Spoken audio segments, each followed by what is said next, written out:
Bill and Jalen's 2013 NBA Preview.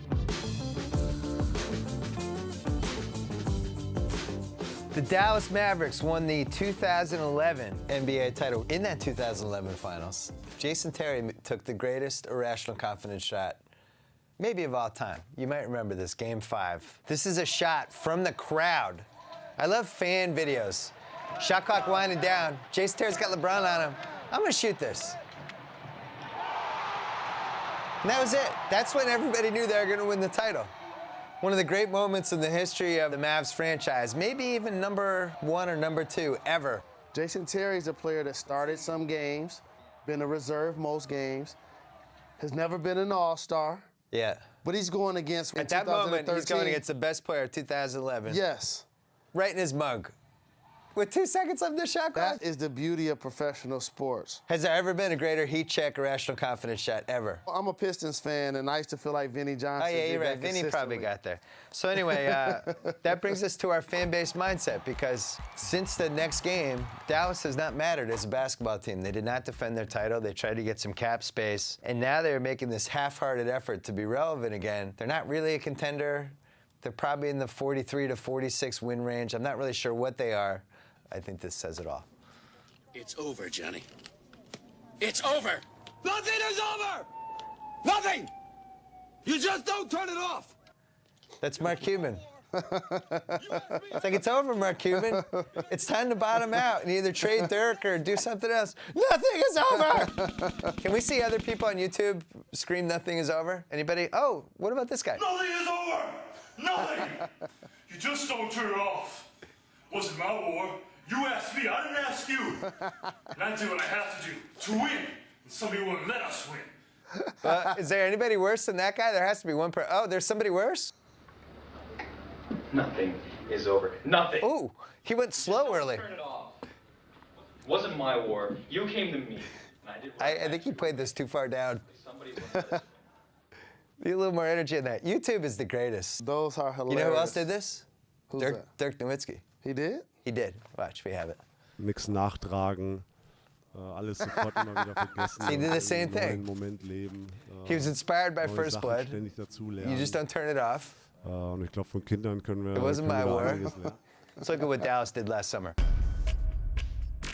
They paid $54 million combined for Monta Ellis and Jose Calderon. Would you have done that, Jalen? No, I would not. Would you rather bottom out? You got to look at the landscape of what they have to face. Jose Calderon is one of the best assist-turnover ratio players in the league, has been Very good offensive for player. the handful of years. Monta Ellis is an explosive scorer. The problem with that lineup is defense. Because neither of them play it?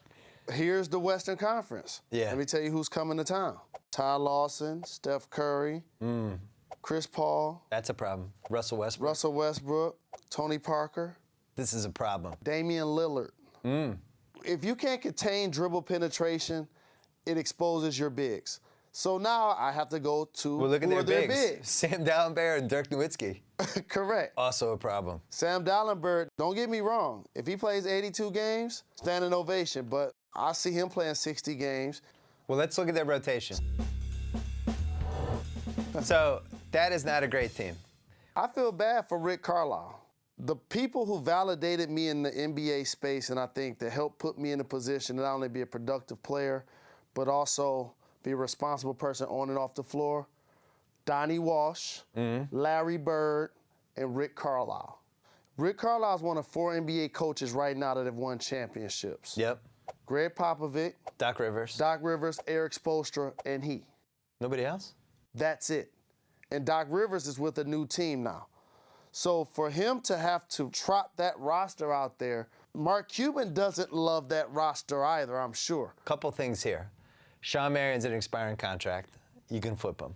They're going to find a way, I hope, to keep Dirk in their uniform for the rest of his career. But if that's the roster that is going to be put around him, they're probably going to have one of those Peyton Manning coat conversations when he was coming back from his neck surgeries. Like, maybe you guys can maximize by letting me go. Let's look at Zach Lowe, because he has some thoughts on this. Zach Lowe's a sneaky big question for this team. Are we sleeping on these guys? Now, here's the case. You might literally be sleeping on them. And this brings us to Clairvoyant Bill. Clairvoyant Bill wants you to wake up.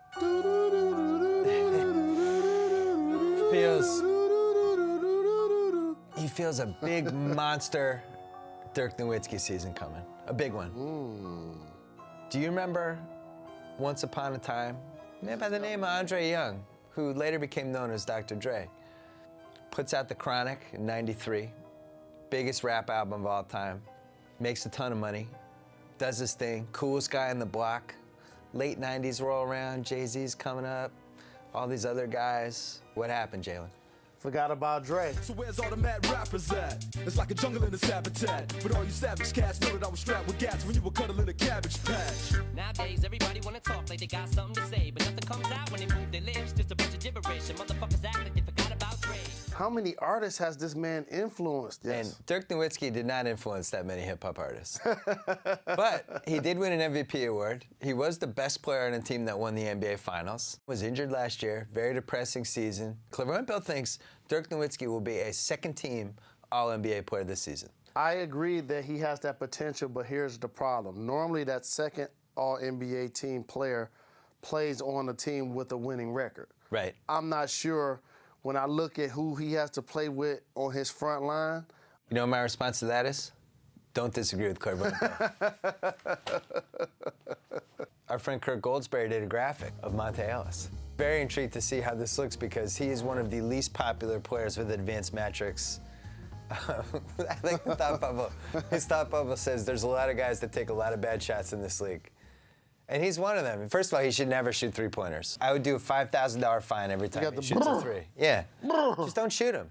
Now, do you think playing with a guy like Dirk, he's never played on a team, has he, where there's been a better offensive option than him? He has not, A, played with a player that's been a better offensive option than him, but B, he hasn't played with a player that's going to take more shots than him. You don't think he'll like that? The Dallas Mavs need somebody that can potentially get double-teamed and take some pressure off Dirk. Monta Ellis can get hot with some of the best of them and be able to do that. Look at that shot chart. Everybody we've looked at has had some orange and some red in there. There's not any orange and any red on that shot chart. He doesn't get hot from any point on the floor, which makes me a little concerned about the Monta Ellis signing. It'll be interesting to watch. Let's see whether Triangle likes the Dallas Mavericks. Oh, they thought this was the saddest tweet of the offseason. Dirk says, here's the tweet. We worked all summer to get DH to Dallas. Welcome back to the Mavs, Devin Harris. They just didn't keep his championship team. They could have just paid Tyson Chandler. When your superstar player that's a future Hall of Famer has to tweet the addition of Devin Harris, that's not positive. Welcome back to the Mavs. Welcome back to the NBA, Devin Harris. Here's the thing. So the Celtics cut bait with Paul Pierce. They decided we're going to blow it up. We don't want you to be here for this. We want to give you another chance to win. San Antonio with Tim Duncan, who took a pay cut to stay. Kobe Bryant in L.A. would not take a pay cut, makes $30 million this year. They didn't dump him. They didn't amnesty him. Dallas with Dirk Nowitzki will not even discuss. They want him to retire as a Mav. That's it. What side would you be on if you were an owner in that situation? The unfortunate thing about the NBA I grew up watching and loving is that Hall of Fame players, Isaiah Thomas, Larry Bird, Michael Jordan, all ended up with other franchises. I like how the Magic Johnson scenario turned out, where he could still be an endorser of the Laker brand. But he ended up with the Dodgers, so that ruined your theory. But he graduated. How many people go from being a Hall of Fame basketball player to an owner in baseball? It's a great point. Only one. He's adding territories. I want Dirk to stay a Dallas Mav. And if I'm ownership, I find a way to make that happen.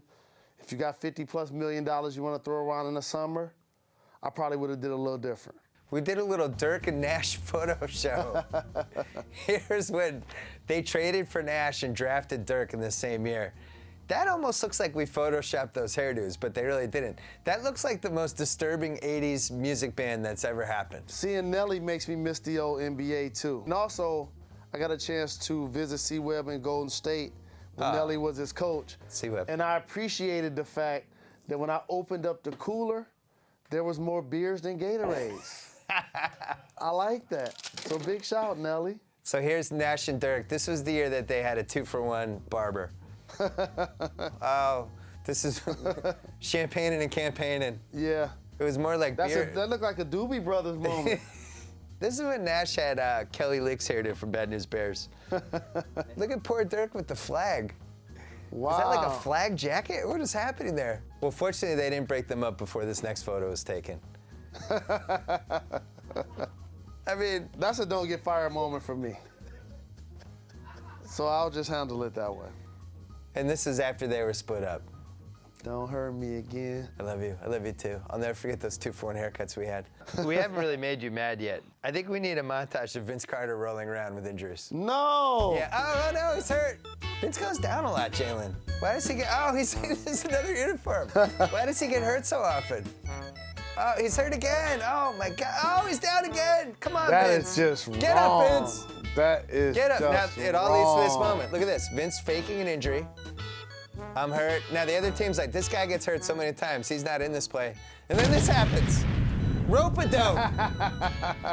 He was rope-a-doping everybody for 10 years for this one moment right before the half against the Warriors. And he still get it cranked up. Look at that. And he goes straight to the locker room. That's your dude. You defend Vince Carter. Sergeant Vincent Lamar Carter. Uh-oh.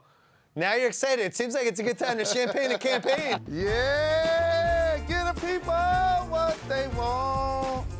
Yeah. When you're in Dallas. Oh boy, don't get fired. There's no state income tax. What? And when you're in places with no state income tax, I figured out, just like Las Vegas, just like Florida, they tend to host some of the top adult establishments. Oh, for tax reasons, really? To entertain for the champagne and campaign. It's a perfect time to give back to the community and do charity work. Yeah. So this is the kind of charity bill that makes it to the hood when you're playing in Dallas. Okay. Dallas is one of those places where you can actually go to the adult establishment and have dinner all at once. Order a lobster, grill well done. You go to a steak spot, and normally they have good lobster, you get a 2 for $1. Right. You get dinner, you get the entertainment, you can call it an early night. All right, that sounds like a great time. Let's make some predictions for the Dallas season. I'm gonna go first. I'm predicting Dallas will be better than you think they will be. I think they will trade Shawn Marion at some point.